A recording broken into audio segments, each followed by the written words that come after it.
Sejarah emansipasi perempuan di Indonesia tak lepas kaitannya dengan peran dan perjuangan Raden Ajeng Kartini. Kartini menjadi pelopor kebangkitan para perempuan Indonesia. Ia memperjuangkan hak-hak para perempuan yang selama ini keberadaannya tak dihargai dan diperlakukan tak adil. Melalui karya sastra dan gagasannya, seperti yang selalu ia katakan, jangan biarkan kegelapan kembali datang, jangan biarkan kaum wanita kembali diperlakukan semena-mena. Habis gelap, terbitlah terang. Kartini mampu mengubah keadaan para perempuan untuk mendapatkan kebebasan dan keadilan. Kartini telah menunjukkan bahwa perempuan bisa menentukan pilihan hidupnya tanpa paksaan orang tua, dan perempuan bisa meraih pendidikan setinggi-tingginya.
Assalamualaikum warahmatullahi wabarakatuh. Salam sejahtera dan selamat siang. Kami ucapkan selamat datang dalam acara peringatan Hari Kartini, Kementerian Agraria dan Tata Ruang, Badan Pertanahan Nasional tahun 2022. Sesaat lagi kita akan memasuki acara webinar yang akan dipandu oleh host kita, Kepala Biro Hubungan Masyarakat, Ibu Yulia Jaya Nirmawati. Sebelum kita memasuki agenda webinar, mari kita bersama-sama menyaksikan video dalam rangka memperingati Hari Kartini.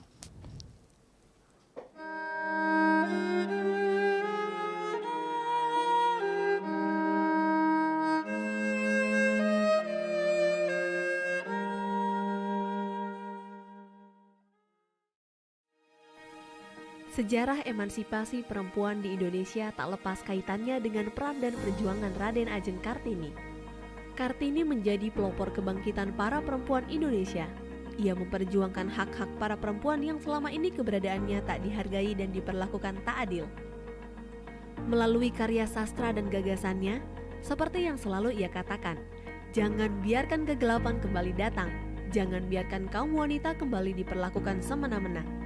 Habis gelap, terbitlah terang. Kartini mampu mengubah keadaan para perempuan untuk mendapatkan kebebasan dan keadilan.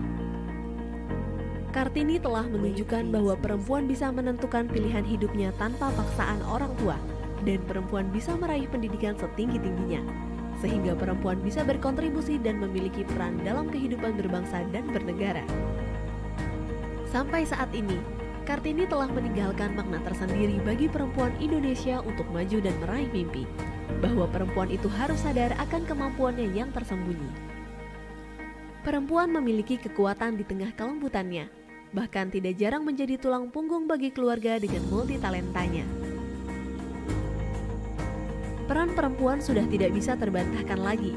Selain menjadi guru bagi anak-anaknya, perempuan pun bisa tetap memiliki prestasi dalam karirnya, bahkan menjadi pimpinan di tempat bekerja. Namun, hal itu tentu tidak meninggalkan tugas utamanya sebagai ibu bagi anak-anak dan istri dari suaminya. Inilah yang menjadi spirit Kartini, perempuan modern, sukses, tapi tidak melupakan kodratnya. Kartini juga mengajarkan sebagai perempuan harus percaya diri untuk mewujudkan mimpinya dengan mengenal kekuatan dan kekurangan diri, serta memahami betapa berharganya diri.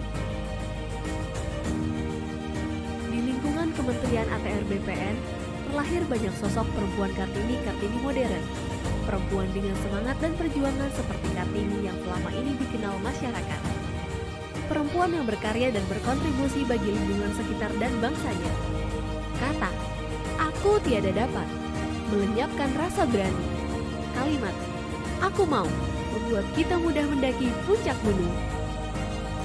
Dua kalimat penuh arti tersebut keluar dari sosok Kartini menunjukkan optimisme dalam melawan batas diri.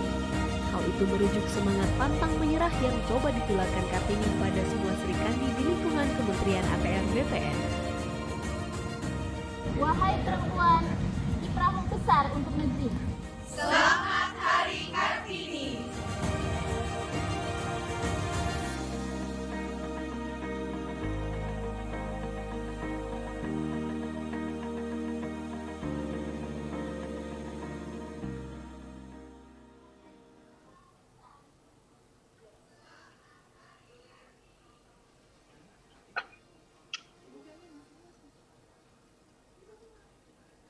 Assalamualaikum warahmatullahi wabarakatuh. Selamat siang dan salam sejahtera untuk kita semua. Om Swastiastu, Namo Buddhaya, salam kebajikan. Para peserta webinar yang berbahagia, hari ini tanggal 21 April 2022, di mana peringatan Hari Kartini bertepatan dengan bulan suci Ramadan, tanpa mengurangi rasa hormat kita dalam rangka memperingati Hari Kartini. Kementerian ATR BPN menyelenggarakan webinar dengan tema perempuan dan kekuatannya yang tersembunyi. Kegiatan hari ini dilaksanakan melalui virtual dan melalui hadir langsung bertempat di ruang PTSL. Tentunya dengan narasumber kita yang sangat luar biasa, yaitu Ibu Dinariati Cokro Suprihatono MPSI.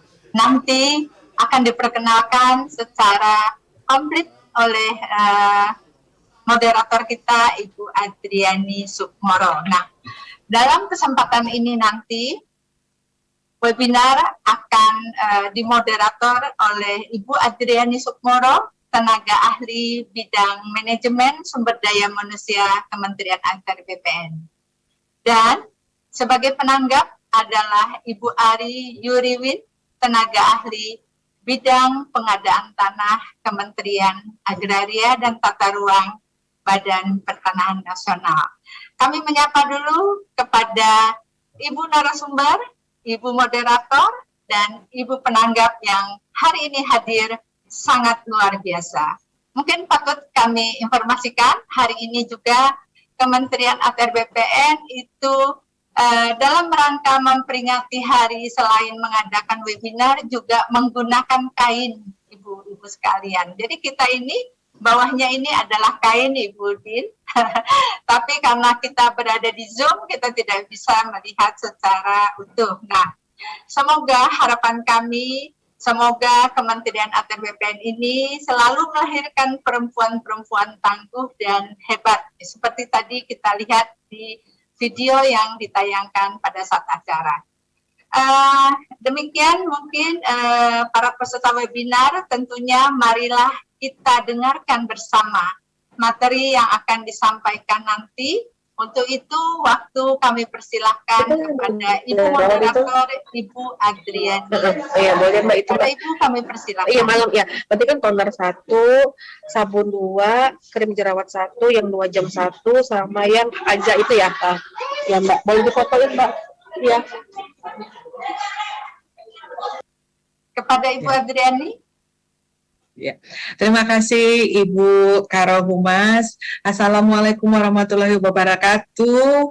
Selamat siang Ibu-ibu dan juga teman-teman kita perempuan yang belum menjadi ibu-ibu, dan juga mungkin beberapa bapak-bapak yang turut hadir dalam kegiatan kita siang ini ya. Salam damai sejahtera untuk kita semua.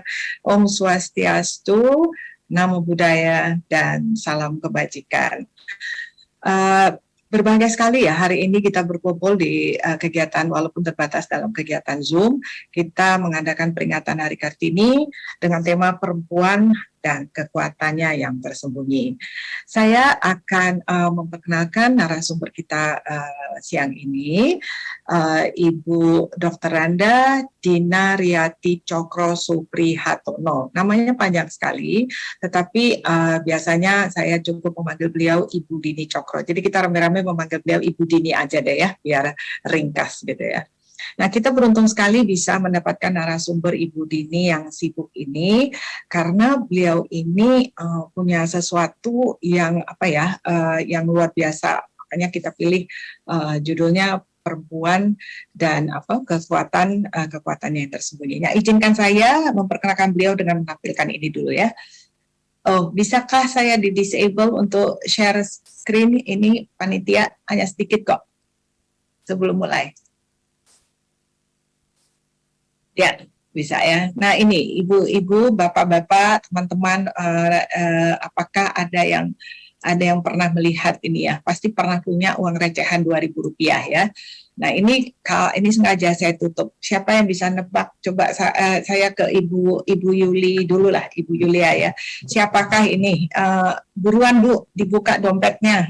Mudah-mudahan ada Rp2.000. Kira-kira siapa ini tokoh yang ada di uang Rp2.000 ini Bu? Ibu Karo Yulia. Pak Cokro ya? Ya, Pak Cokro, Cokro Sopo. Cokro Aminoto. Nah, ya. Husni Tamrin, Bu. Ya, itu suara siapa itu? Muhammad Husni Tamrin. Iya, Muhammad Husni Tamrin. Oke. Suara Ya. ya. Ya, terima kasih Bu. Tolong di-mute lagi. Terima kasih betul sekali. Beliau ini adalah Muhammad Husni Tamrin. Cokro Aminoto nanti kita tampilkan di lain kesempatan ya. Beliau ini siapa gitu? Apa hubungannya loh? Ini kita kan mau mengundang Ibu Dini Cokro gitu. Ternyata beliau ini kita beruntung sekali. Ibu Dini Cokro ini adalah titisan darah langsung dari Muhammad Husni Tamrin, MH Tamrin gitu ya. Beliau adalah pahlawan nasional yang hidup tahun 1894 sampai 1941 ya. Jadi usianya singkat sebenarnya, tapi beliau diakui sebagai pahlawan nasional. Jadi ini kita punya narasumber cucu pahlawan nasional. Siapa sebenarnya Pak Muhammad Husni Tamrin ini? Beliau ini mempunyai ayah Belanda, ibunya Betawi, tapi dia menjadi tokoh Betawi yang terkenal sekali, meninggal di usia muda 46 tahun. Beliau itu namanya diabadikan sebagai pahlawan nasional ya, namanya diabadikan di Jalan Protokol Ibu Kota Jakarta. Jadi kalau dari kantor kita ke Jalan Sudirman, lalu nyambung lagi, itu Jalan MH Tamrin, akhirnya dapat Istana Negara. Jadi Jalan MH Tamrin itu diabadikan untuk menghormati jasa-jasa pahlawan nasional Muhammad Husni Tamrin. Dan beliau juga gambarnya diabadikan di pecahan uang Rp2.000. Nah, narasumber kita Ibu Dini Cokro ini juga tidak jauh dari seputar kalangan abdi negara begitu ya. Karena siapa yang bisa menebak siapakah gambar berikut ini? Oh, sudah ada namanya ya, langsung aja deh ya. Mau main tebak-tebakan nggak bisa. Nah, ini Bapak Letjen TNI Purnawirawan Cokro Pranolo ya. Bapak Letjen TNI Cokro Pranolo Purnawirawan, ada yang tahu? Ibu Ari Yuriwin deh. Beliau itu dulu siapa sih Bu? Gubernur DKI. Iya, aduh 100. Nanti ini ruangan Ibu Ari Yuriwin ini di seberang saya. Nanti tak kasih hadiah ya Bu ya. Ya, beliau itu oh maaf ini sebentar. Ya, beliau itu adalah Gubernur DKI Jakarta ke-8. Jadi untuk generasi-generasi seperti saya, Ibu Ari Yuriwin itu tahu gitu. Mungkin teman-teman perempuan yang masih muda nggak tahu ya, udah lama nih. Beliau ini pengawal pribadi Jenderal Sudirman. Nah ini kalau nggak salah ini nih, kalau saya lihat ya mirip sekali, saya nebak-nebak. Ini sepertinya Bapak Cokro Pranolo mendampingi Jenderal Sudirman ketika masih hidup, dan beliau telah menulis buku biografi Jenderal Sudirman yang berjudul Panglima Besar TNI Jenderal Sudirman, Pemimpin Pendobrak Terakhir Penjajahan Indonesia. Baik, cukup sekian share-nya. Saya akan berbicara tentang Ibu Dini Cokro. Beliau itu sarjana psikologi seperti saya, dan beliau juga mengambil magister psikologinya di Universitas Indonesia. Jadi S1 S2-nya dari Universitas Indonesia. beliau perempuan aktif, saya tahu banget ya dari mahasiswa, beliau itu sudah bekerja. Di usia 23 tahun beliau menikah, dan di usia 23 tahun juga udah bekerja gitu, sambil tetap kuliah gitu. Beliau menjadi dosen Fakultas Psikologi Universitas Indonesia sampai pensiun di sana.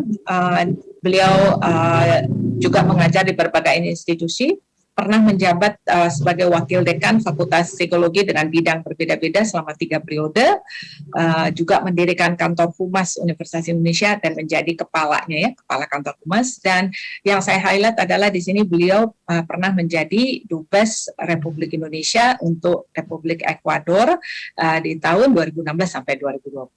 Jadi kita beruntung sekali mendapatkan narasumber yang luar biasa siang ini, dan saya akan menyerahkan floor kesempatan waktu kepada Ibu Dini dengan memulai pertanyaan. Pertanyaannya satu ini Bu ya.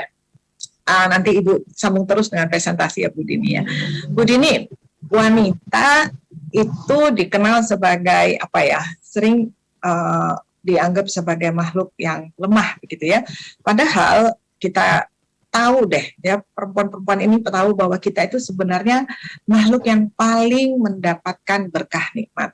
Nah monggo Mbak Dini, tolong kita diberi pencerahan, dimulai dengan pertanyaan ini. Waktu dan tempat kita serahkan, monggo.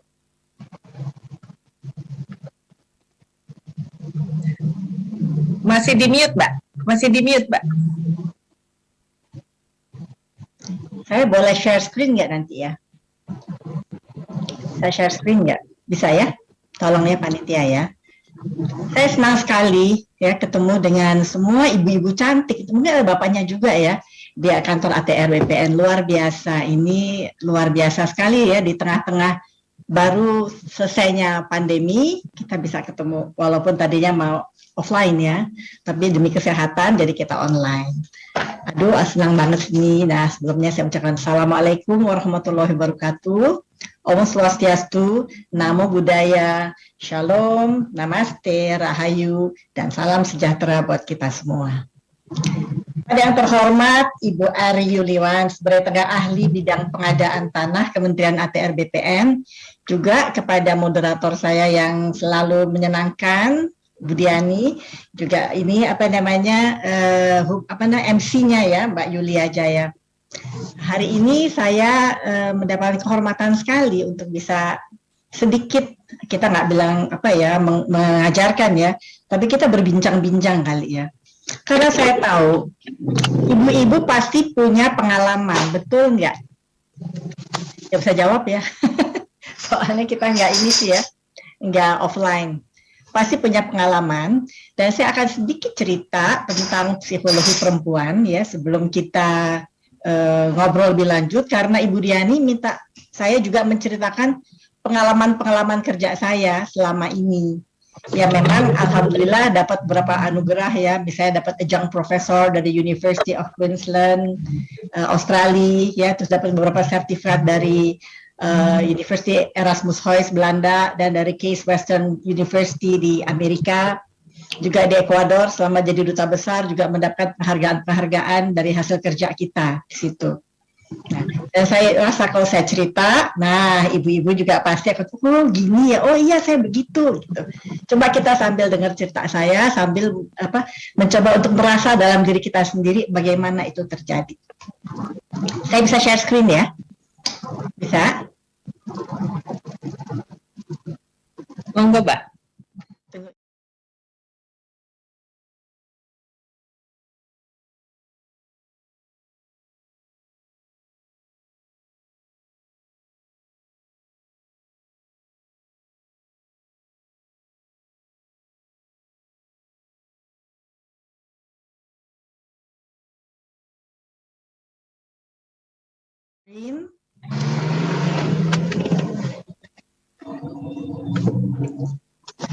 Bisa terlihat? Ya, bisa.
memang diharapkan peran perempuan ya, karena sebelumnya kurang punya peran penting dalam masyarakat, apalagi negara. Tapi kenapa ya, kalau dipikir-pikir ya, walaupun diberikan kesempatan, kok perempuan nggak mengambil kesempatan itu? Nanti kita jawab kenapanya ya, bukan karena dia lemah, tapi ada sesuatu yang betul-betul menjadi prioritinya perempuan. Kalau dilihat tugas sebagai ibu rumah tangga ya, ibu rumah tangga deh, nggak usah perempuan yang punya karir ya, seperti ibu-ibu sekalian ya, tapi full ibu rumah tangga. Apa betul kita nggak ada artinya? Ya, coba ya, kalau seorang ibu rumah tangga tulen menuliskan CV-nya, coba perannya banyak kan? Sebagai chef, sebagai general manager, karena dia harus mengatur semuanya di rumahnya supaya rapih, beres. Ngatur keuangan yang pas-pasan juga. Kalau uangnya berlebih mah enak ya, tapi kalau uangnya pas-pasan kan dia mesti ngatur. Gimana mengatur menu supaya pas belinya gitu. Manajer keuangan, sebagai manajer keuangan, sebagai manajer teknik, kalau ada yang rusak, siapa yang harus cari tukang, yang harus kadang-kadang perempuan juga sigap bisa betulin sendiri loh. Manajer logistik mesti tahu jangan ada kekurangan, apalagi anak-anak, baju sekolahnya, bukunya, makanannya, kebutuhan rumah tangga, dan lain sebagainya. Dia juga sebagai perawat dan pendidik anak, pendamping suami pasti, manajer personalia. Karena apa? Karena kan kadang-kadang perempuan yang ngatur, kalau misalnya ada orang yang membantu di rumah atau ada keluarga yang tinggal, itu yang ngaturnya siapa? Kan si ibu rumah tangga. Dan public relation. Karena ibu itu sering bergaul, dan dia bisa bercerita, bisa memperkenalkan keluarganya, menunjukkan betapa menyenangkannya keluarganya sebagai public relation. Jadi perannya banyak ya ternyata ya. Dan apakah peran itu mudah? Bayangan, semua kegiatan yang ada di kantor dilaksanakan oleh satu orang. Padahal kalau di kantor itu ada bidang-bidangnya kan. Tapi dalam rumah tangga itu semua peran perempuan. Dan kadang-kadang lebih hebat lagi. Ingat nggak ibu-ibu sekalian tahun 1998 ketika terjadi resesi besar-besaran dan terjadi PHK besar-besaran terhadap di dunia kerja. Siapa yang akhirnya bangkit dan menyelamatkan rumah tangga? Dengan segala cara, ada aja idenya supaya rumah tangganya itu paling nggak dapurnya bisa ngebul. Kalau kita baca-baca di koran kan, dengan kreativitasnya perempuan, dia mulai memasak, dia jual makanan, dia bisa ngambil baju-baju di tempat yang tidak mahal dan dia jual kembali. Jadi banyak sekali kegiatan-kegiatan yang dia kreatif yang dia bisa pilih untuk menopang supaya dapurnya tetap ngebul. Tapi meskipun dibuka kesempatan, kadang-kadang peran perempuan kurang terlihat dalam masyarakat. Kenapa ya? Salah satunya adalah karena kita kadang-kadang nggak mengenal diri kita.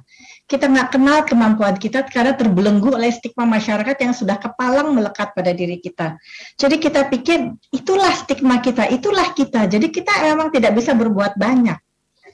Apalagi mohon maaf ya kalau dapat keluarga yang sering mengecil-ngecilkan kita, melecehkan kita, mengatakan, alah kok makanan gak enak banget sih? Gini aja nggak bisa, padahal kan tugas kamu gitu. Jadi hal-hal seperti itu semakin mengecilkan hati kita, peran kita. Atau juga takut disalahkan kalau gagal mendidik anak. Dipikirnya pendidikan anak adalah kewajiban perempuan. Uang bikinnya sama kok. Emangnya kalau kita punya anak hanya kita yang kerja? Kan enggak. Si bapaknya juga. Jadi kewajiban mendidik anak itu adalah ibu dan ayah. Apalagi kalau kita nanti bicara soal psikologi pendidikan anak ya, peran ayah itu penting sekali dalam pengembangan konsep diri anak, bukan hanya ibu. Gitu. Jadi memang kedua belah pihak itu menjadi figur-figur yang akan membentuk seorang anak kelak menjadi anak yang dewasa. Hanya karena biasa dilakukan ibu tuh ngurus anak, bapak tuh bekerja di kantor ya. Jadi akhirnya seakan-akan kewajiban untuk ngurus anak tuh ada di ibu. Dan kalau gagal, itu salah ibu. Itu yang membuat akhirnya ada ketakutan, takut disalahkan. Makanya saya sudah pernah lihat seorang ibu yang saking takutnya disalahkan, ini benar ya saya lihat. Itu anaknya umur 5 tahun tuh nggak bisa loh pakai sepatu sendiri, ambil air sendiri, makan sendiri. Jadi ibunya tuh ngurus semuanya ya, disuapin, dipakein sepatu, dipakein baju. Kalau dia mau sekolah diberesin, karena takut dianggap bukan ibu yang baik. Dan itu juga banyak terlihat, mohon maaf ya. Seringkali kita sendiri anaknya yang sekolah mau ulangan, Kita yang sibuk belajar karena takut gagal anaknya. Padahal yang belajar anaknya. Yang mesti dididik adalah kebiasaan anak belajar dan suka belajar. Tapi saking takutnya kita yang belajar, anaknya nunggu.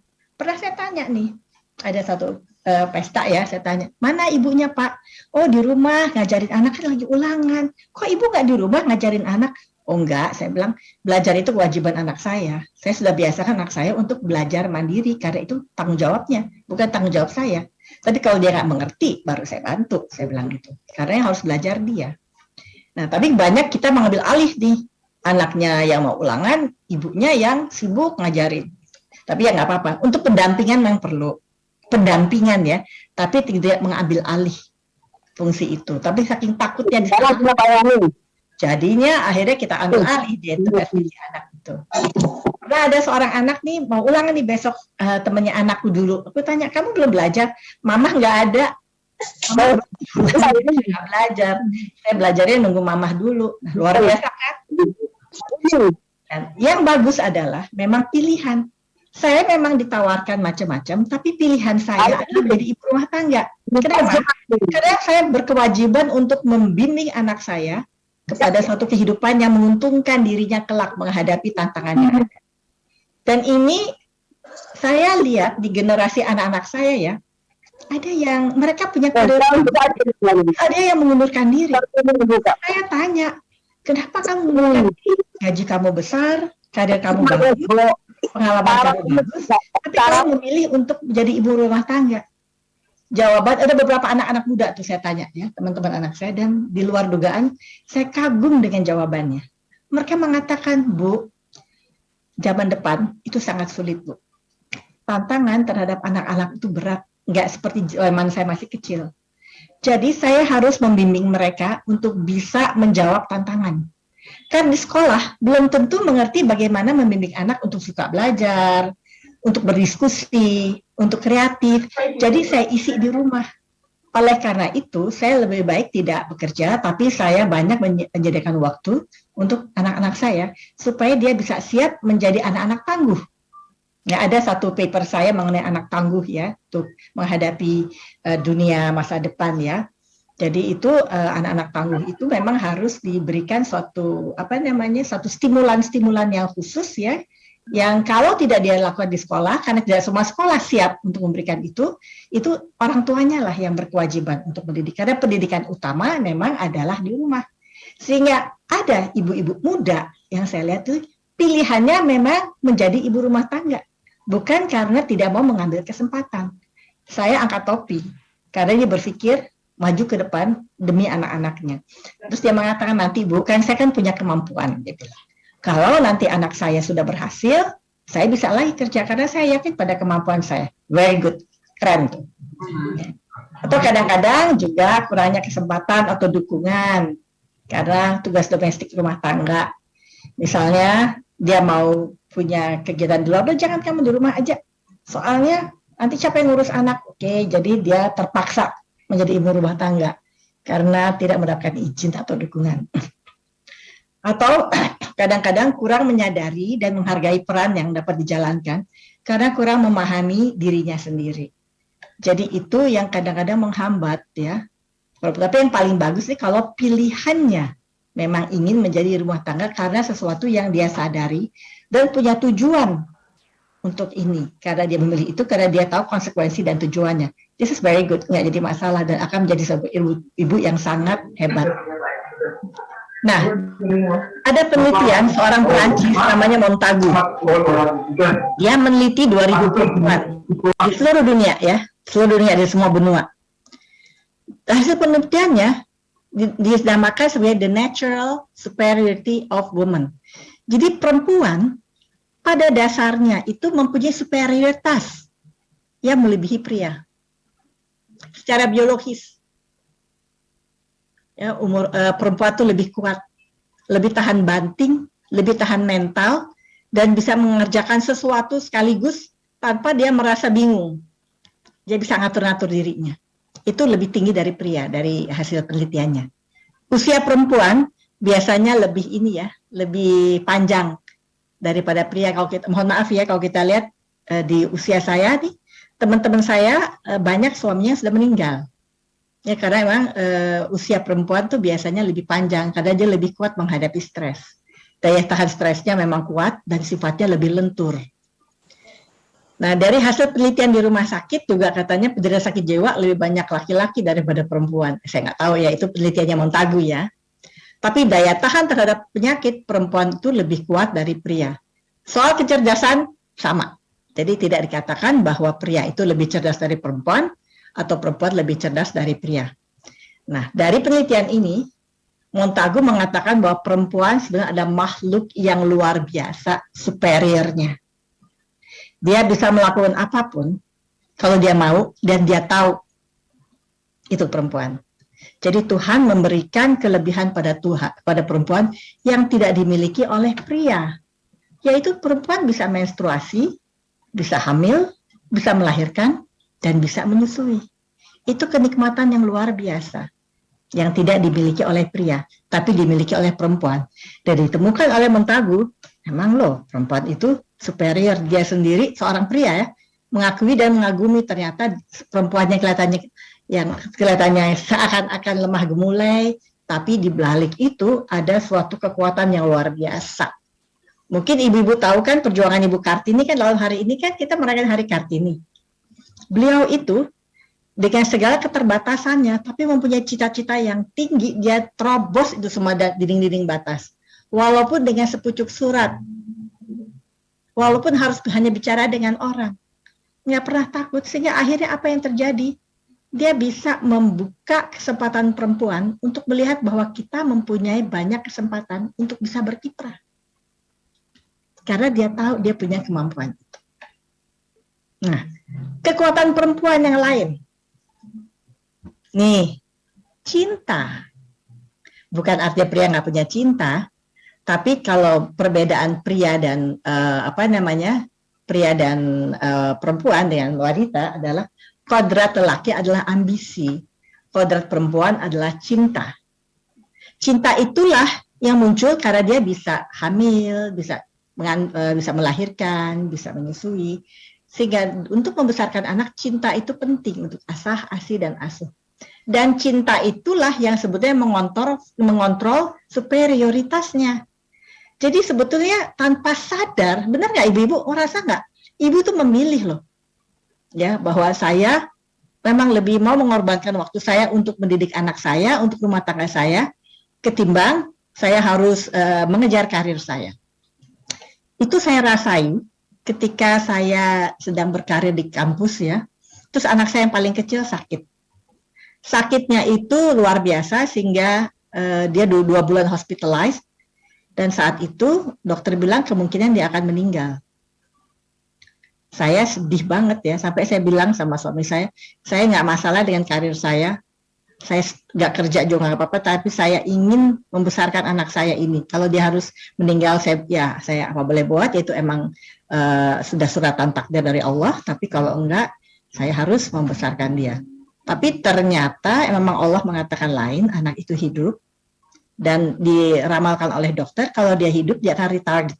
Alhamdulillah enggak, normal.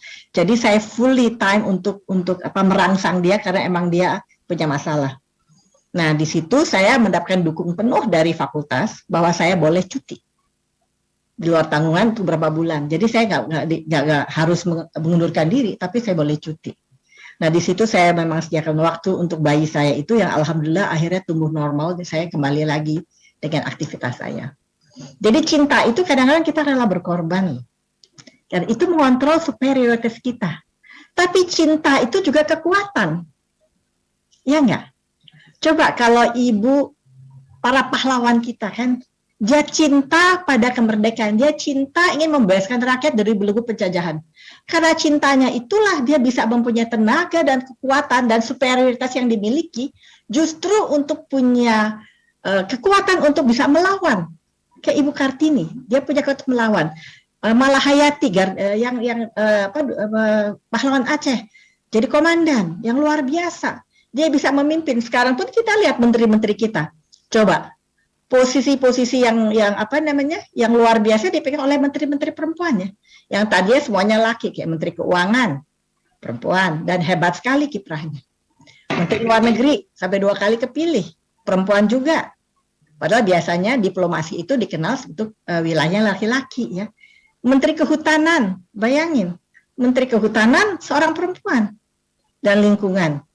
Jadi kita lihat banyak tugas-tugas yang misalnya dilakukan oleh lelaki sekarang bisa di take over oleh perempuan. Dan saya lihat Presiden Jokowi akhirnya lama-lama lebih senang mengangkat kepala BUMN-nya itu perempuan nih belakangan ini saya baca ya. Jadi apa? Karena mungkin perempuan kalau dia cinta, dia all out kerja. Dia ingin membuktikan bahwa dia bisa. Dia ingin membuktikan bahwa dia bisa berhasil. Dan ia ingin membuktikan bahwa dia bekerja dengan baik, all out, tanpa pamrih. Saya rasa mungkin itu dirasakan juga oleh ibu-ibu ya. Ada nggak perasaan itu? Saya yakin pasti ada. Apa yang membuat ibu-ibu punya keinginan itu dan bisa mempunyai semangat besar itu? Karena satu, ibu-ibu mempunyai superioritas, yang mohon maaf ya kaum pria itu adalah melebihi para pria. Kedua, mempunyai cinta. Cinta ini bermain bisa mengontrol superioritasnya sehingga dia betul-betul bisa memainkan perannya misalnya sebagai pengasuh anak, pendamping suami, tapi dia dengan cintanya itu dia bisa all out ingin menunjukkan kecintaannya pada negara, pada institusi di mana dia bekerja untuk berbuat sebaik mungkin. Dan dia tidak berpikir yang neko-neko. Ini mungkin Mbak Diani ingat ya, pernah di fakultas itu pimpinannya perempuan semua ya. Dekannya Bu Yati, wakil dekannya saya, Bu Meiti, terus Bu Nuki, sekretaris fakultasnya, direktur juga perempuan, hanya satu prianya waktu itu sebagai kemahasiswaan. Itu fakultas pada saat itu hitting the spotlight. Luar biasa kepemimpinan perempuan pada saat itu hitting the spotlight dan kita kompaknya luar biasa. Pada saat itulah banyak masa kejayaan fakultas bisa dicapai. Walaupun sebelumnya juga udah mulai naik dan diteruskan oleh pimpinan-pimpinan perempuan. Jadi ternyata perempuan itu luar biasa loh. Kalau memang kesempatan yang diberikan padanya akan diambil. Jadi kadang-kadang kesempatan diberikan nggak diambil. Karena apa? Karena cintanya lebih kepada saya ingin ngurus rumah tangga. Jadi nggak selalu bahwa perempuan nggak dapat kesempatan, tapi lebih banyak juga sekarang ini memang tidak diambil. Kayak ini ya, Perdana Menteri New Zealand itu luar biasa hebatnya. Dia bisa mengambil keputusan-keputusan yang sangat taktis ya. Sehingga ketika New Zealand terkena COVID, dia termasuk yang paling sedikit dampaknya, tetapi ekonominya bisa bertahan. Dia perempuan, dan dia sangat dikenal sekarang. Sementara kodrat laki-laki adalah ambisi. Nah, bedanya apa coba nih? Bedanya, jadi ibu-ibu jangan membandingkan, karena memang nggak bisa dibandingkan. Buat seorang perempuan, karena dia cinta, dia kodratnya adalah cinta, dia akan berpikir gini, kalau suaminya ulang tahun, mungkin 6 bulan sebelumnya, dia udah pikir kita bikin apa ya buat suami kita, yuk kita bikin surprise yuk, ngajak anak-anaknya untuk melakukan sesuatu kegiatan yang menyenangkan, surprise, udah mikirnya jauh-jauh. Mungkin baru suaminya ulang tahun, udah mikir lagi buat tahun depannya ya, mungkin ya. Tapi kalau pria karena kodratnya ambisi, dia kadang-kadang nggak terlalu peduli dengan ulang tahun keluarganya dan juga istrinya. Suka lupa gitu, mesti kita ingetin. Tapi dia lebih ingat ulang tahun bosnya kali. Karena ini adalah kodratnya. Jadi tugas kita mempiarkan diri kita, bentar lagi saya ulang tahun loh. Kamu udah punya rencana nggak? Sebenarnya kita ngingetin dia, jangan lupa. Kalau lupa kan sedih juga loh. Pada hari-hari diemin gitu ya. Apalagi kalau dia lagi head over heels dengan kerjaannya. Jadi itu menjadi sesuatu yang bisa menjadi perbedaan ya antara laki dan perempuan. Sehingga prioritas kita perempuan nomor 1 adalah anak dan keluarga. Nomor 2 adalah anak dan keluarga, nomor 3 adalah teman-teman, nomor 4 baru ambisi kita kalau kita punya karir. Tapi kalau pria nomor 1 adalah ambisinya, nomor 2 adalah bosnya, nomor 3 baru keluarganya, nomor 4 baru istrinya. Jadi itu ada perbedaan dari fokus perhatian mereka. Sehingga kalau pensiun, kalau perempuan kalau pensiun biasanya senang, wow saya sekarang punya waktu untuk bisa masak, bisa berkebun, bisa bermain sama cucu, bisa ini, bisa itu. Dengan keluarga ya. Dengan pria kadang-kadang yang lebih terkena post-power syndrome, karena biasanya punya power dengan ambitionnya, terus kehilangan itu. Sehingga itu menjadi masalah tuh. Sehingga perempuan, ini kalau psikologinya ya, kalau sudah pensiun itu, lelaki menjadi lebih perempuan karena dia menjadi tergantung banget karena kehilangan powernya, perempuan menjadi lebih maskulin pada saat itu. Seru kan ya? Nah, ya, begitulah secara psikologis perempuan dan laki-laki. Oleh karena itulah perbedaannya dari otaknya nih. Otaknya laki-laki seperti ini, analytical, sport, visual, aggression. Oleh karena itu dia agak kaku, dan perempuan yang love itu, lelaki itu bisa lihat sesuatu one at a time. Melakukan kerjaan juga one at a time. Sedangkan perempuan itu bisa buzzing. Semua bisa dikerjakan sekaligus. Misal sambil rapat aja juga bisa mikir, aduh anak saya ulangan ya, nanti saya pulang, saya mesti beliin buku ya, oh di rumah nih nggak ada makanan ya, saya mesti gini, oh besok nih keluarga saya mau ada kegiatan pertemuan ya, saya mesti bawa itu, dia bisa mikir itu sekaligus sambil juga konsentrasi tetap di dalam rapatnya. Atau kalau nyetir mobil, saya pernah menelpon kolega saya pria, Din nanti ya, tunggu ya, saya lagi nyetir mobil, nanti kalau udah sampai saya telepon kamu. Susah tuh dia untuk ngomong di telepon, emang nggak boleh sih ya, tapi ini contoh aja, sambil mengendarai mobil. Tapi perempuan, udah telat nih, karena mesti ngurus semua, masuk mobil belum pakai make up, padahal mau kantor. Bisa sambil nyetir, sambil make up-an, kadang-kadang sambil baca buku. Tapi nggak salah nyetirnya. Jadi bisa melakukan 2-3 tugas sekaligus. Karena apa? Karena perbedaan di dalam otaknya. Ini otak pria nih, nggak kaku sehingga one at a time. Sementara otak perempuan sangat fleksibel, sehingga dikatakan bahwa struktur otak perempuan lebih kompleks, seperti kawat listrik yang saling berhubungan satu dengan yang lainnya, sehingga ia mampu, maaf ya,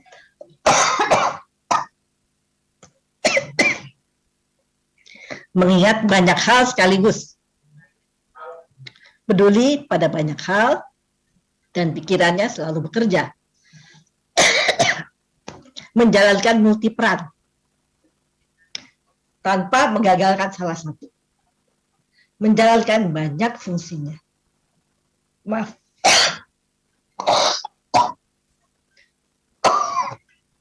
Saya emang lagi agak flu ketularan cucu. Jadi itu ya bisa dilakukan oleh perempuan, banyak hal sekaligus, tanpa membuat dia pusing. Saya juga suka bingung lihat mantu saya. Mantu saya tuh nggak punya pembantu di rumahnya, pintar masak. Tapi pas saya udah, kalau kita lagi ada pertemuan, saya berpikir bahwa mantu saya nggak mungkin deh dia bawa sesuatu karena dia sibuk sekali di rumah ya. Saya kaget dia datang, dia bawa salad, dan dia bikin sendiri, dan dia cantik sekali, dia dandan rapi, dengan pakai kutex yang nggak bocel-bocel. Sampai saya mikir, bagaimana caranya dia ya ngatur waktu antara mengerjakan kerjaan rumah tangga seluruhnya dan tetap bisa tampil keren dengan membawa sesuatu.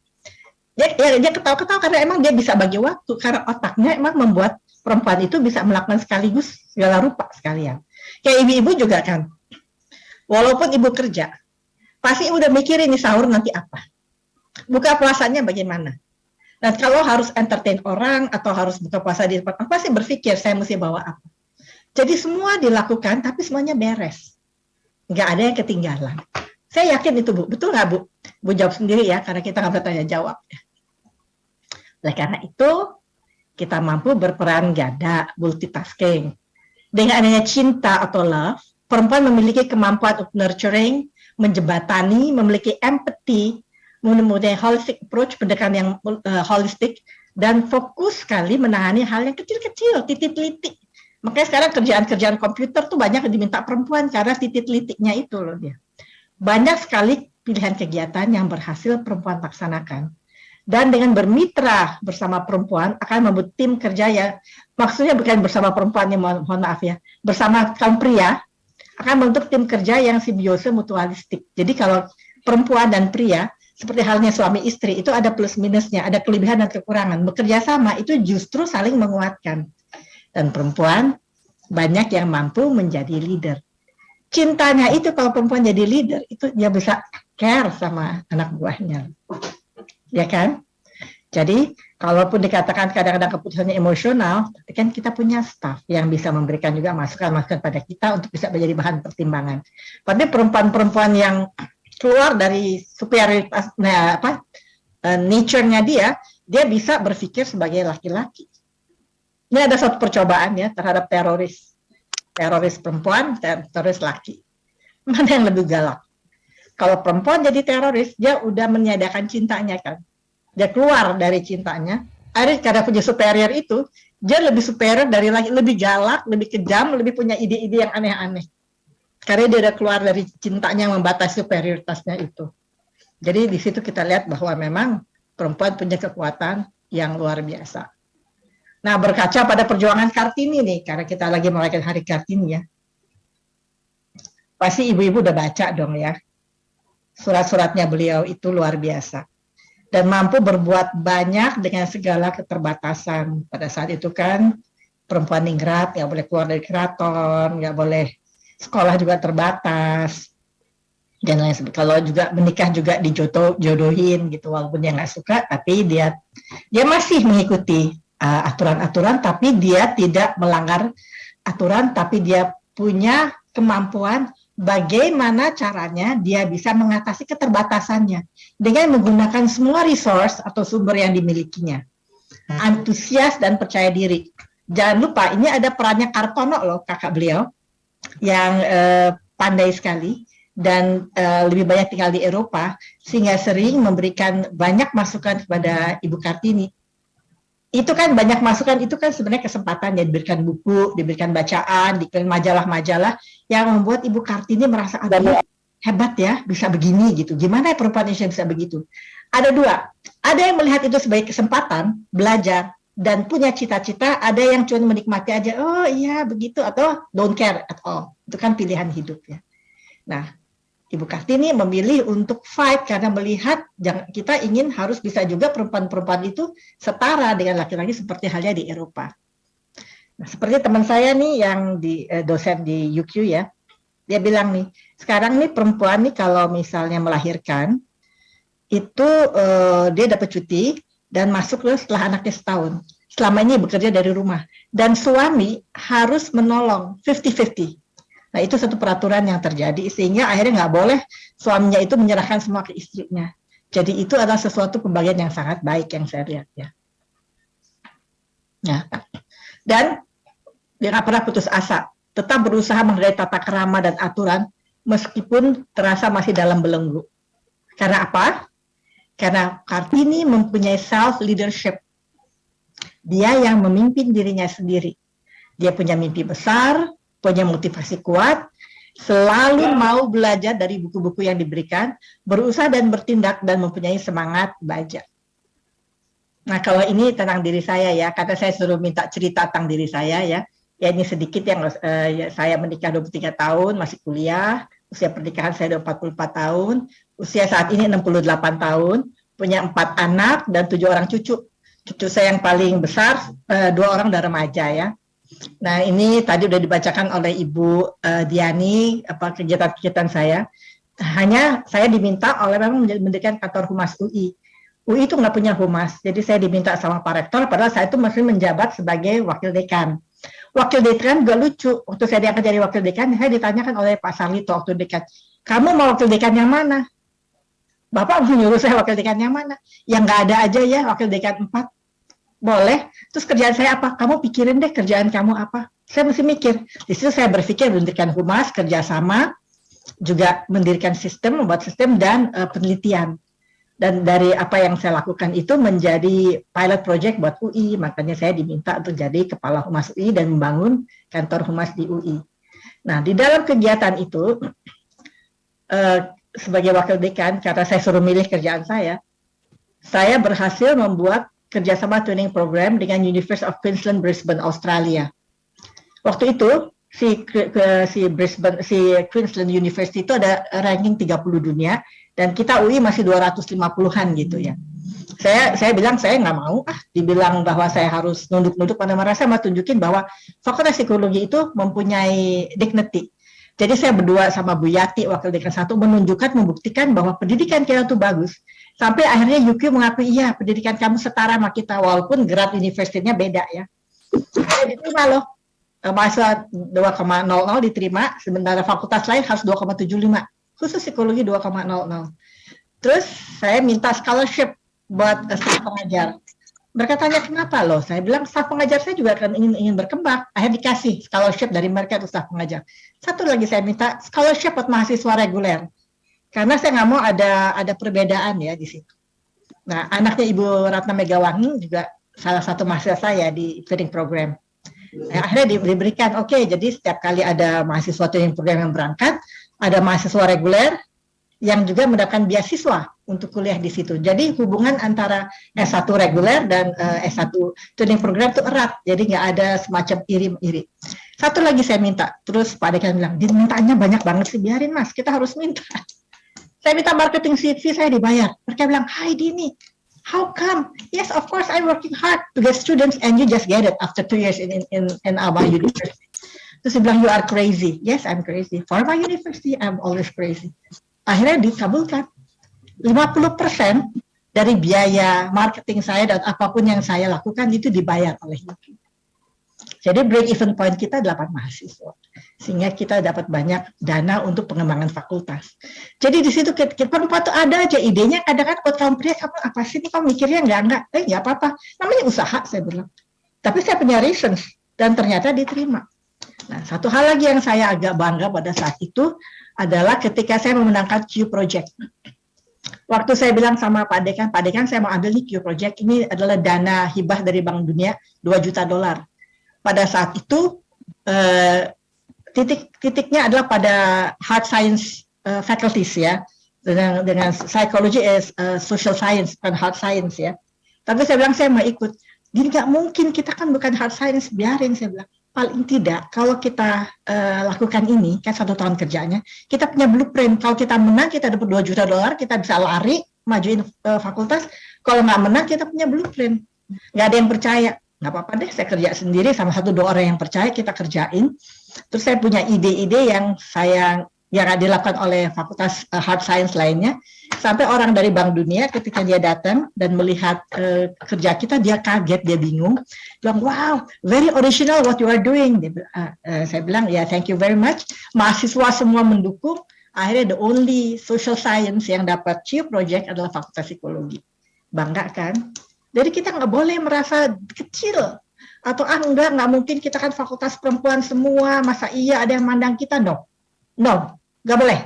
Kita mempunyai harga diri, kita mempunyai dignity, kita harus tunjukin. Nah, itu adalah modal saya bekerja. Dan di situ ternyata apa yang kita lakukan itu mendapat penghargaan. Oleh karena itu, Fakultas Psikologi satu-satunya faculty yang dapat Q Project $2 juta. Langsung kita membangun perpustakaan yang keren dan lain sebagainya. Saya nggak cerita, tapi pokoknya alhamdulillah deh gitu ya. Dan beberapa staf ahli yang sering saya duduki di sini, juga anggota tim Adipura. Jadi KLHK minta saya anggota tim Adipura, di samping Kemenkes juga saya bantu ya. Nah, di situ saya belajar mengenai pengolahan sampah, dan saya tahu bahwa Surabaya sepertiga kotanya itu sampah, listriknya dari sampah. Ya, hebat nggak? Jadi pengolahan sampah kita ini ternyata sangat bermanfaat untuk energi. Jadi kalau kita sangat serius dalam mengelola sampah, insya Allah nggak usah terlalu mahal bayar listrik. Dan saya diminta oleh Pak Presiden untuk menjadi duta besar di Ekuador. Saya kaget waktu saya telepon ya, saya lagi di fakultas, Bu Dini bisa ke Kemlu. Saya pikir saya suruh ceramah nih kayak sekarang gini. Oh ya, saya bilang, Bu Menteri mau ketemu. Oh iya, saya pikir saya mesti bawa bahan apa? Nggak bawa ibu aja yang datang. Waduh, disuruh hari Jumat. Saya bilang, Pak, hari Jumat saya pimpin rapat. Tapi terus saya pikir, masa Bu Menteri panggil saya ngawar ya? Oh iya deh, saya bisa. Saya datanglah ke sana. Sampai di situ ya Bu Menteri bilang, Pak Presiden minta kamu jadi duta besar. Saya kaget juga sih ya. Nggak kepikirkan. Saya kan nggak tahu kenapa saya jadi duta besar, karena saya kan bukan dekan, bukannya rektor, bukannya apa-apa ya, tapi rupanya banyak rekomendasi melihat saya kerja. Dan Ekuador adalah satu negara yang kedutaannya baru dibuka, tetapi pada saat itu nggak ada prestasinya, dianggap oleh Kemlu sebagai underdog. Jadi saya diterjunin sana untuk babat hutan. Dengan catatan, kalau saya berhasil, kedutaan kita akan tetap dibuka, tapi kalau nggak akan ditutup. At the end, salah satunya at the end, Ekuador panggil saya waktu saya mau pulang, dia bilang, Madam Ambassador, saya sangat menghargai kerja Anda luar biasa. kita harus menutup 10 kedutaan kita di dunia. Dan kedutaan dia nggak banyak, karena duta besar yang ada di Ekuador cuma 40 kedutaan. Harus kita tutup karena COVID. Nah, ketika di Asia cuma ada Malaysia dan Indonesia di ASEAN ya, ada Malaysia dan Indonesia. Yang mana kita harus tutup, tapi kita semua memutuskan yang Malaysia kita tutup, Indonesia kita pertahankan. Tetaplah kerjaan saya sebagai penceramah. Ini salah satu cerita nih, waktu saya dapat ajang profesor dari University of Queensland karena kerja saya di sana mengembangkan training program.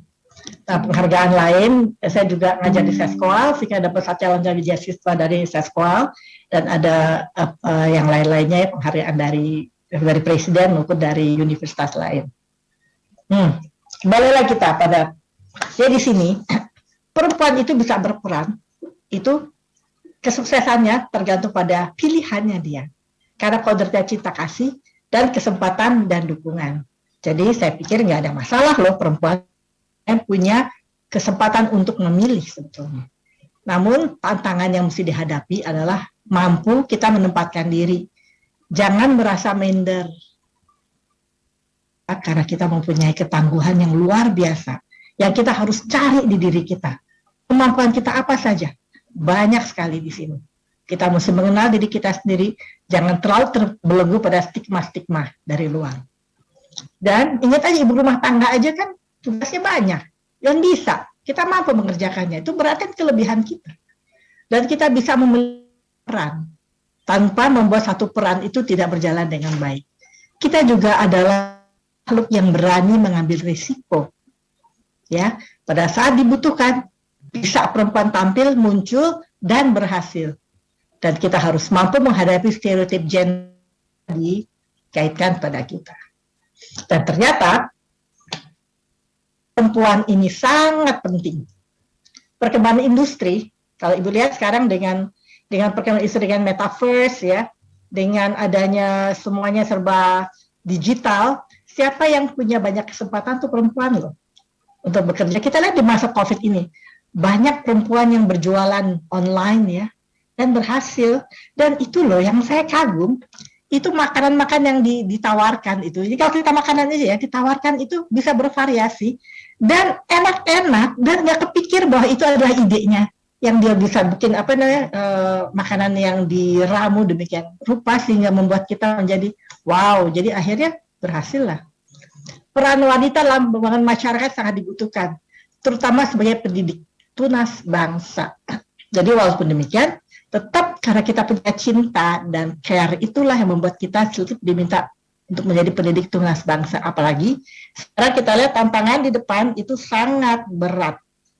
Kita nggak boleh meninggalkan budaya kita, tapi kita harus didik anak kita menjadi a future leader. Minimal self leadership. Leader buat dirinya sendiri yang nggak cepat putus asa, yang bisa bangkit dari keterpurukan. Karena tantangan itu berkali-kali lipat daripada yang kita hadapi sekarang.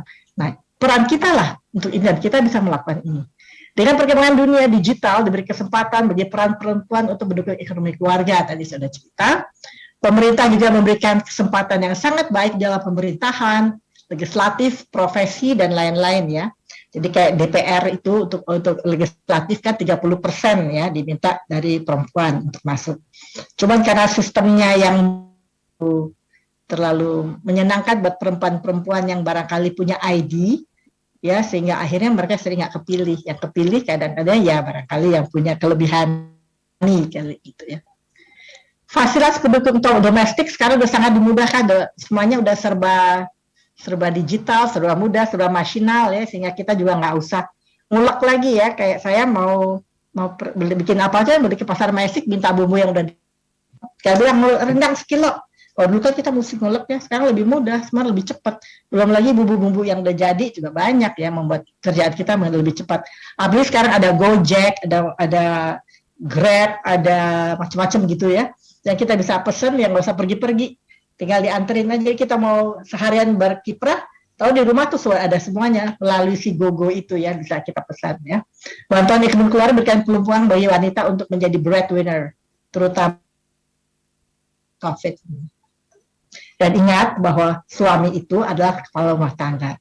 Sehingga komunikasi dengan suami itu Dan dukungan suami akan membuat peran ganda pasti akan berperan. Oleh karena itu, para perempuan, ayo percaya diri, tunjukkan peran aktif dalam kegiatan yang digeluti, tapi tetap menghargai pasangan. Kita bisa bermain peran gitu, bisa sekali berkomunikasi dengan baik, ya, tanpa harus sok-sokan tuh bisa.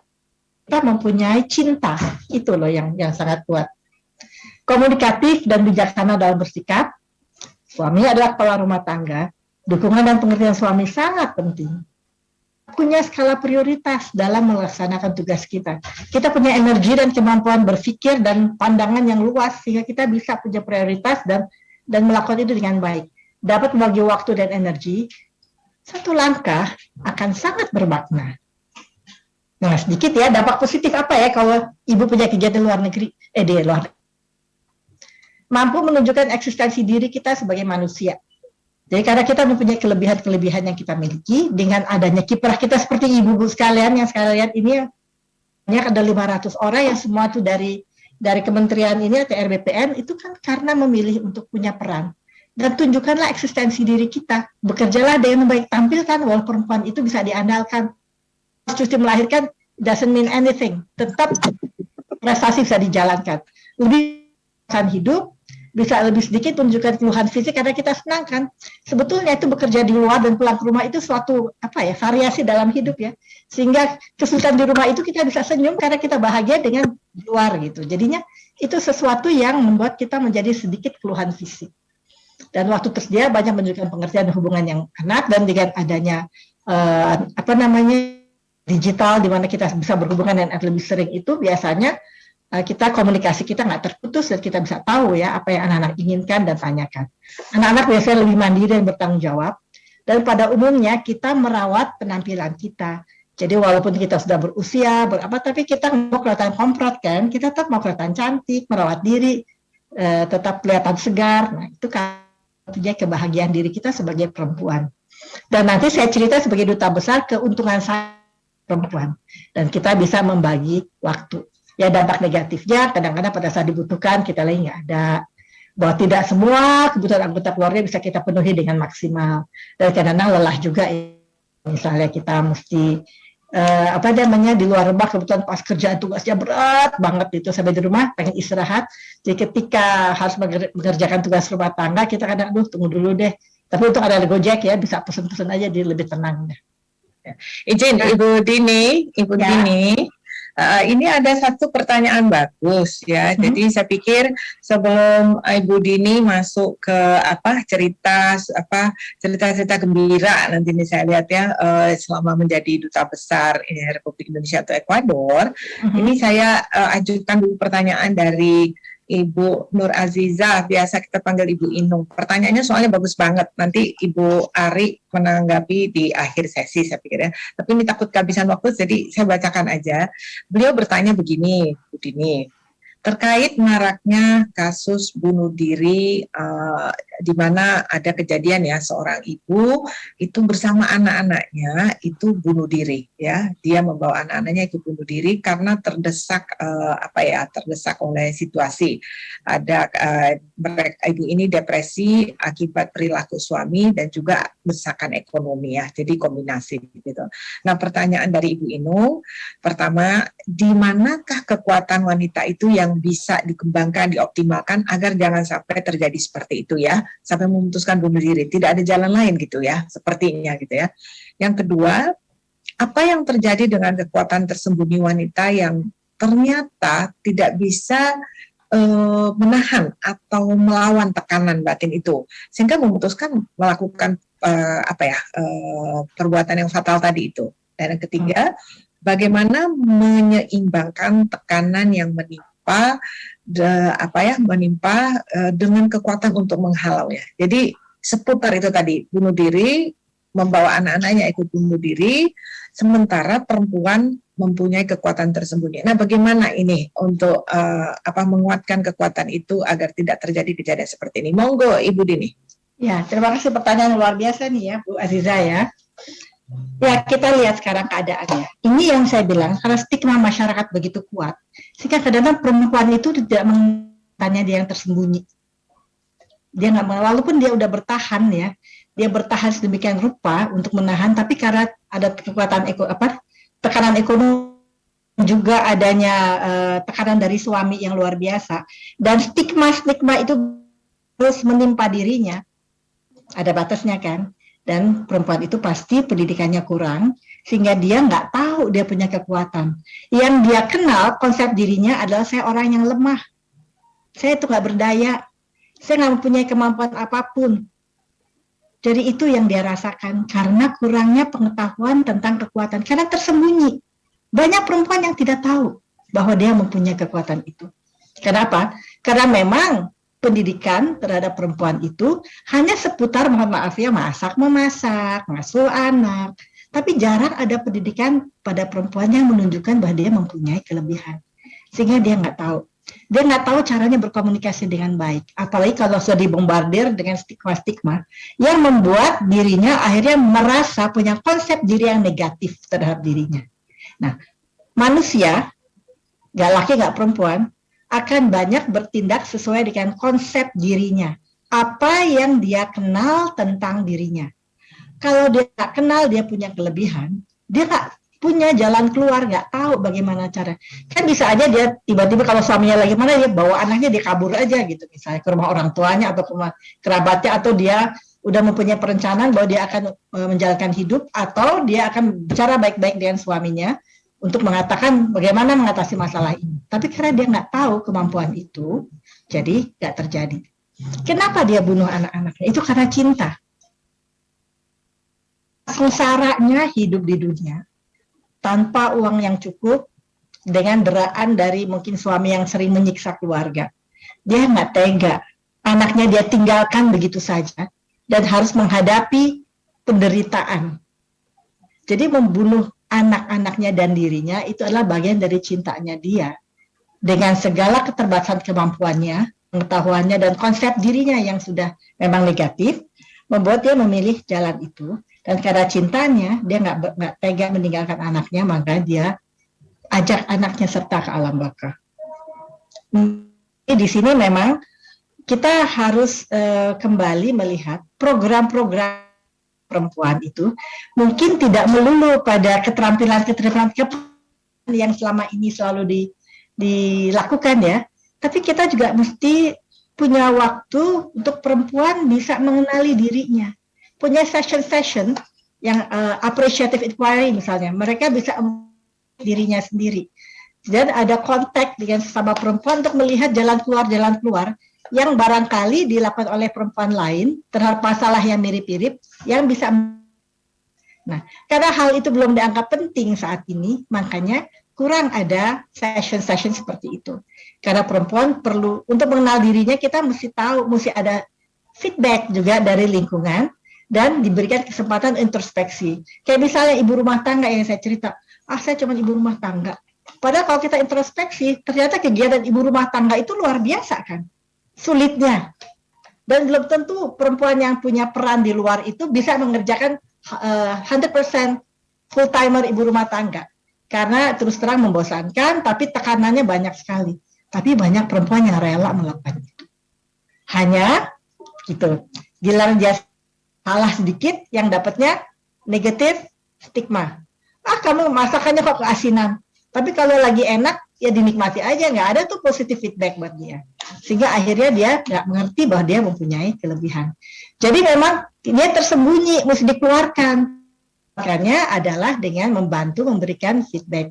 Sehingga kalau misalnya ada nasihat rumah tangga untuk perkawinan, barangkali ini harus menjadi hal yang penting juga untuk disampaikan.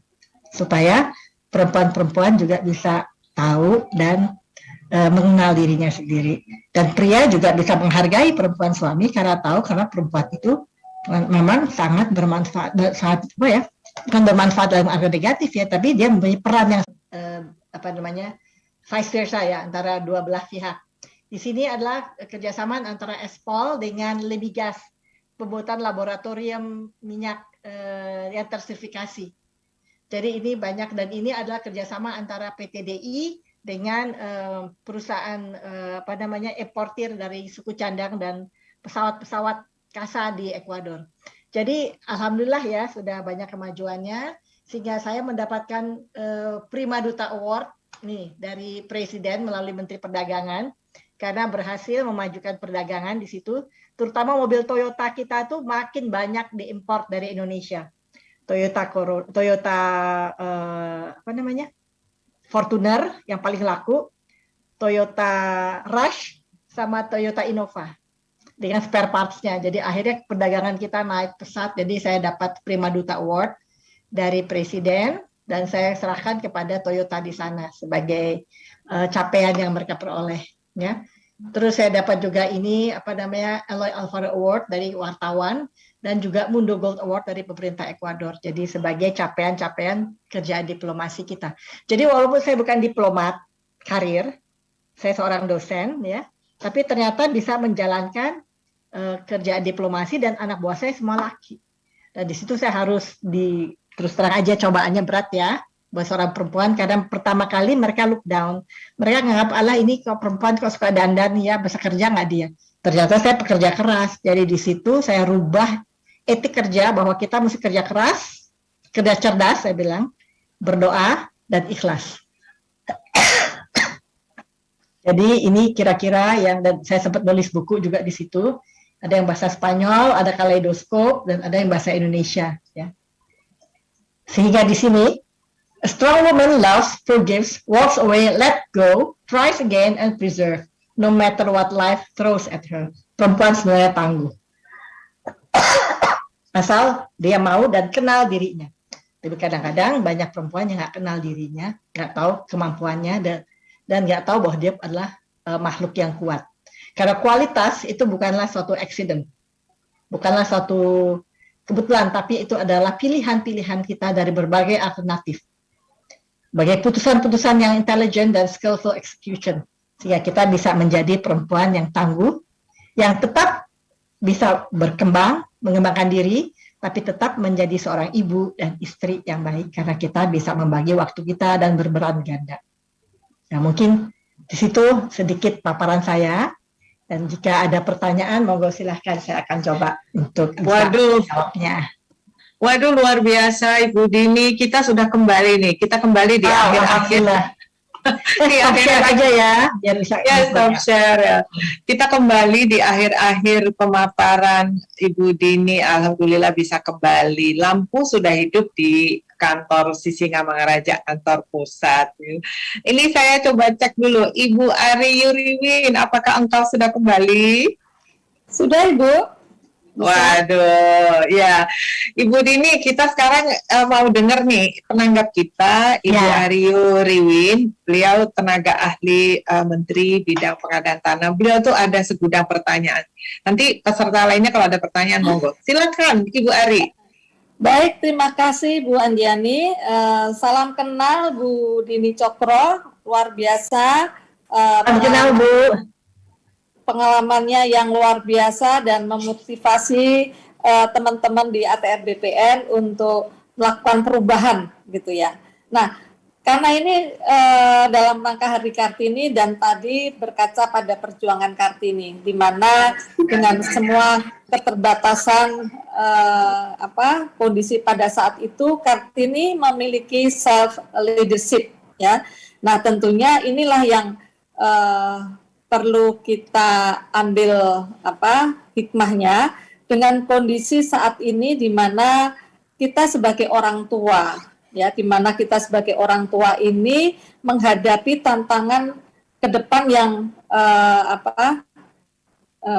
masa depan yang penuh dengan tantangan ya, di mana generasi milenial anak-anak kita ini kan sudah melalui kondisi sekarang sudah keterbukaan, ada digitalisasi, kemudian juga segala aktivitas pergaulan bebas untuk remaja-remaja kita. Nah, untuk apa yang harus kita lakukan Ibu ya supaya anak-anak kita itu mempunyai self leadership ya, karena tadi disampaikan oleh Ibu karena ketakutan kita sebagai orang tua, sebagai ibu takut kalau tidak memberikan kasih sayang sehingga memfasilitasilah semua kebutuhan anak itu sehingga anak itu menjadi ketergantungan. Nah, bagaimana kita sebagai orang tua dan juga pilihan kita sebagai wanita ASN ya. Nah, ini bagaimana kita menghadapi tantangan ke depan terhadap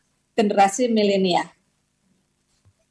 Terima kasih Bu Ari, satu pertanyaan yang bagus sekali ya, karena itu saya pikir ini pertanyaan mewakili pertanyaan semua ibu-ibu ya. Ya. Pasti ada kekhawatiran ya Bu ya, ini menghadapi ke depan ini yang kita sendiri kaget ya. Kita akan masuk dalam dunia metaverse ya. Kita mulai harus kenal crypto money. Kita melihat banyaknya pembohongan-pembohongan dari robot apa tuh? Ya, trading. Ya, robot trading ya. Ya, banyaknya sultan-sultan yang banyaknya sultan-sultan yang mendadak kaya dan luar biasa kayanya, apakah benar apa enggak kita nggak tahu, tapi membohongi akhirnya kan, memberikan suatu apa namanya gambaran yang keliru. Terus terang aja mendidik anak-anak zaman sekarang itu tidak bisa seperti kita dulu mendidik anak. Ya, tapi yang pasti satu adalah cinta. Ya, cinta, komunikasi itu harus ada. Pendidikan moral dan religi itu harus ada. Tetapi yang benar ya, bukannya mohon maaf ya, bukannya yang apa namanya agak membuat perpecahan gitu ya. Itu harus ada kita. Itu nomor satu. Karena kita harus menciptakan generasi tangguh. Ini adalah teori saya ya, karena saya harus, saya kan menjadi ini juga apa namanya, menjadi what you call it ya, staf ahlinya Kemenkes lah, kadang-kadang ya untuk generasi 2045. Dan saya mengatakan kita harus menciptakan anak-anak Indonesia yang tangguh, sehingga 2045 itu bisa tercipta generasi emas. Apa tuh tangguh? Anak-anak yang punya tujuan hidup. Dia tahu dia tuh mau ngapain. Dari kecil dia ngerti dia tujuannya apa buat belajar, kenapa dia mesti melakukan ini, kenapa dia memilih itu, dan lain sebagainya. Percaya diri, yang toleran. Toleransi itu penting ya, karena itu akan mengembangkan kebinekaan kita. Karena kita adalah negara dengan 700 kebudayaan. Etnisnya kita banyak sekali. Kalau kita nggak mengembangkan toleransi, kita akan terpecah belah. Apa kita mau Indonesia pecah-pecah? Nggak jadi NKRI lagi. Saya rasa nggak mau dong ya. Kita ingin tetap mempertahankan NKRI karena sangat bahagia hidup di Indonesia. Sebetulnya.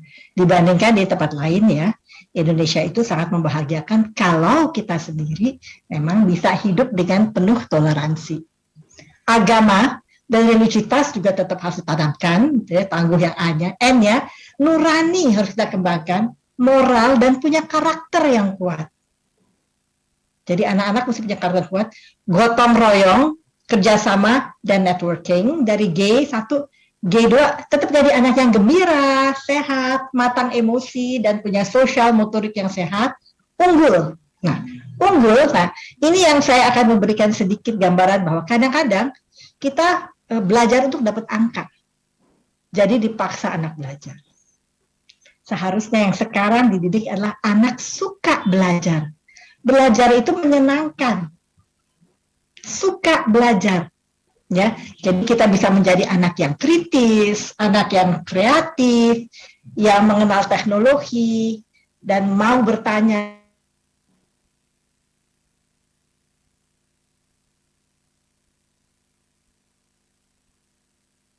Ya, saya mau tanya-tanya dulu, gitu. Jadi anak-anak itu harus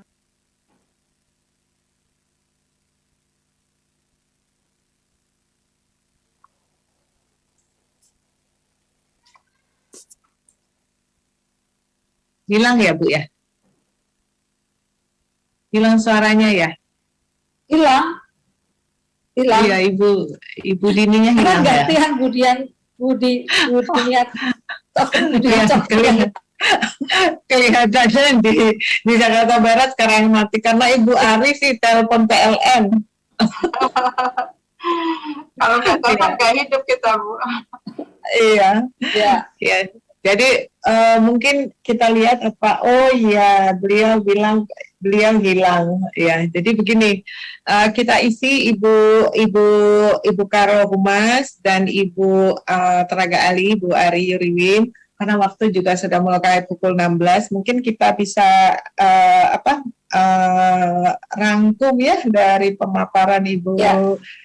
Dini Cokro ini ya, kita panggil aja Ibu Dini Cokro Bergapa. Jadi beliau tadi pemaparannya tentang perempuan dan kekuatannya yang tersembunyi itu luar biasa ya, dipaparkan tentang bahwa kita seharusnya fokus pada kelebihan kita, kekuatan kita, walaupun kita tahu ada sisi negatifnya begitu ya. Tidak ada salah kalau kita memilih untuk menjadi ibu rumah tangga, tidak masalah karena itu pilihan yang sangat mulia dan kita patut respect pada ibu itu. Tetapi yang harus kita kuatkan adalah bahwa kita itu jangan sampai menjadi lemah, karena tadi pertanyaan Ibu Inung itu mengetuk sekali Ibu Nur Aziza, bahwa ada yang merasa tidak berdaya, dia tidak menguatkan dirinya. Nah, kalau dari Ibu Ari tadi poinnya bagus ya tentang membangun self leadership begitu ya, walaupun belum sempat terjawab tuntas, tapi pertanyaannya sangat relevan karena memang disrupsi digital teknologi ini akan membuat dunia jungkir balik ya. Apa yang kita siapkan untuk anak-anak kita belum tentu nanti itu berlaku atau relevan ke depannya. Tapi tadi sempat dapat ya Bu ya, bahwa itulah mengenai nurani ya, tentang diri dia, bagaimana menjadi diri dia gitu mentalnya. Begitu ya Bu ya? Iya. Ya.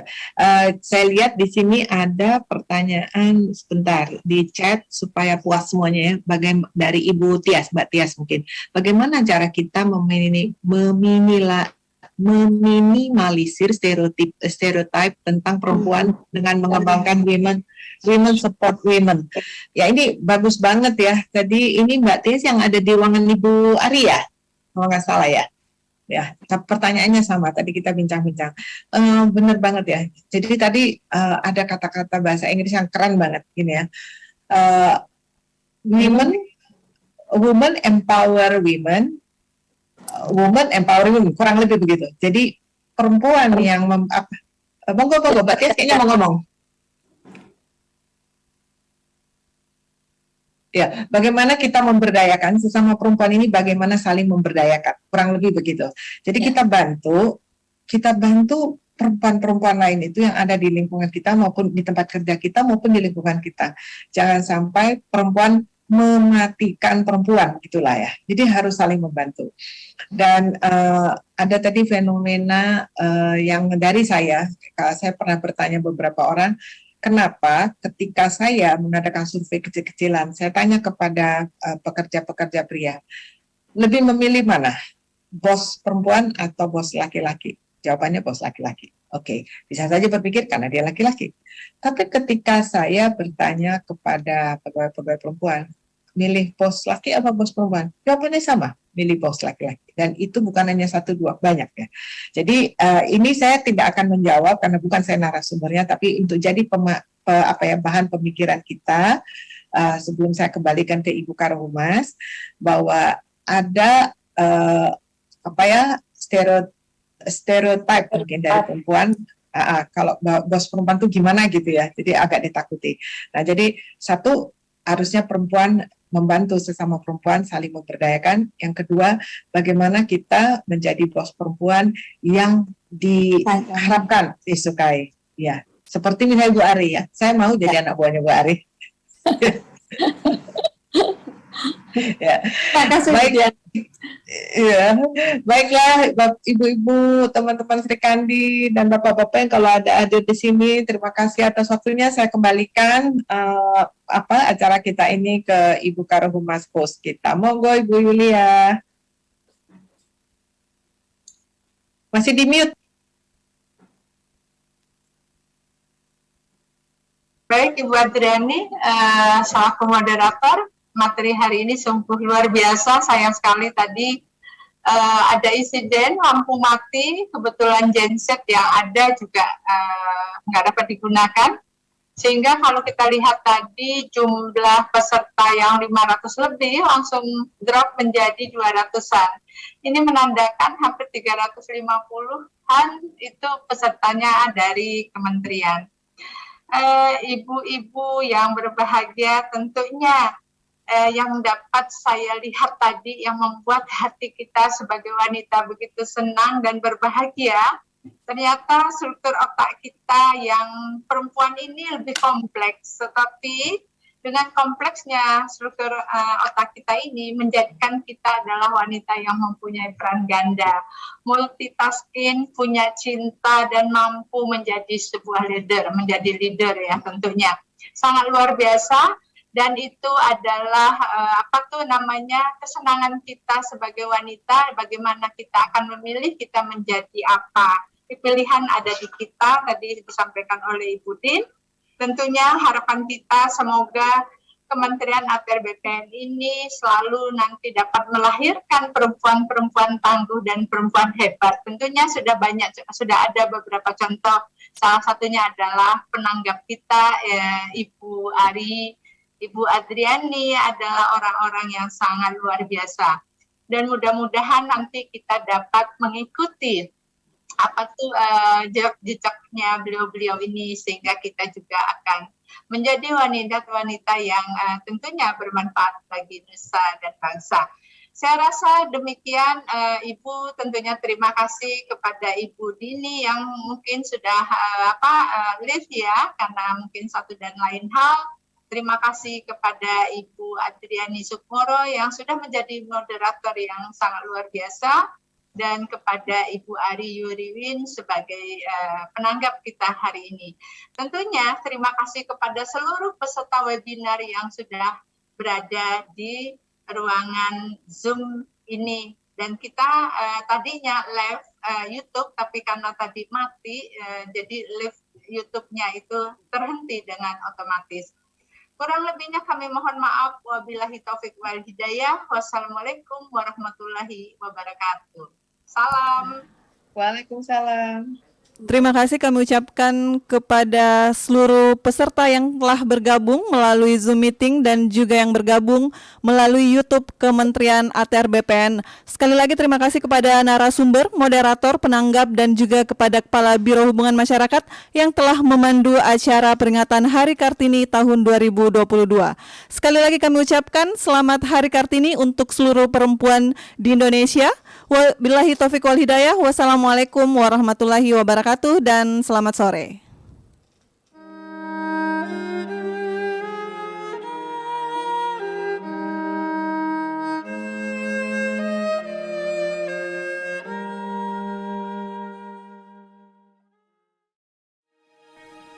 Sejarah emansipasi perempuan di Indonesia tak lepas kaitannya dengan peran dan perjuangan Raden Ajeng Kartini. Kartini menjadi pelopor kebangkitan para perempuan Indonesia. Ia memperjuangkan hak-hak para perempuan yang selama ini keberadaannya tak dihargai dan diperlakukan tak adil. Melalui karya sastra dan gagasannya, seperti yang selalu ia katakan, jangan biarkan kegelapan kembali datang, jangan biarkan kaum wanita kembali diperlakukan semena-mena. Habis gelap, terbitlah terang. Kartini mampu mengubah keadaan para perempuan untuk mendapatkan kebebasan dan keadilan. Kartini telah menunjukkan bahwa perempuan bisa menentukan pilihan hidupnya tanpa paksaan orang tua, dan perempuan bisa meraih pendidikan setinggi-tingginya, sehingga perempuan bisa berkontribusi dan memiliki peran dalam kehidupan berbangsa dan bernegara. Sampai saat ini, Kartini telah meninggalkan makna tersendiri bagi perempuan Indonesia untuk maju dan meraih mimpi, bahwa perempuan itu harus sadar akan kemampuannya yang tersembunyi. Perempuan memiliki kekuatan di tengah kelembutannya, bahkan tidak jarang menjadi tulang punggung bagi keluarga dengan multitalentanya. Peran perempuan sudah tidak bisa terbantahkan lagi. Selain menjadi guru bagi anak-anaknya, perempuan pun bisa tetap memiliki prestasi dalam karirnya, bahkan menjadi pimpinan di tempat bekerja. Namun, hal itu tentu tidak meninggalkan tugas utamanya sebagai ibu bagi anak-anak dan istri dari suaminya. Inilah yang menjadi spirit Kartini, perempuan modern, sukses, tapi tidak melupakan kodratnya. Kartini juga mengajarkan sebagai perempuan harus percaya diri untuk mewujudkan mimpinya dengan mengenal kekuatan dan kekurangan diri, serta memahami betapa berharganya diri. Di lingkungan Kementerian ATR BPN, terlahir banyak sosok perempuan Kartini modern. Perempuan dengan semangat dan perjuangan seperti Kartini yang selama ini dikenal masyarakat. Perempuan yang berkarya dan berkontribusi bagi lingkungan sekitar dan bangsanya. Kata, "Aku tiada dapat," melenyapkan rasa berani. kalimat "Aku mau" membuat kita mudah mendaki puncak gunung. Dua kalimat penuh arti tersebut keluar dari sosok Kartini menunjukkan optimisme dalam melawan batas hidup. Hal itu merujuk semangat pantang menyerah yang coba ditularkan Kartini pada semua Serikandi di lingkungan Kementerian ATR BPN. Wahai perempuan, kiprahmu besar untuk negeri. Selamat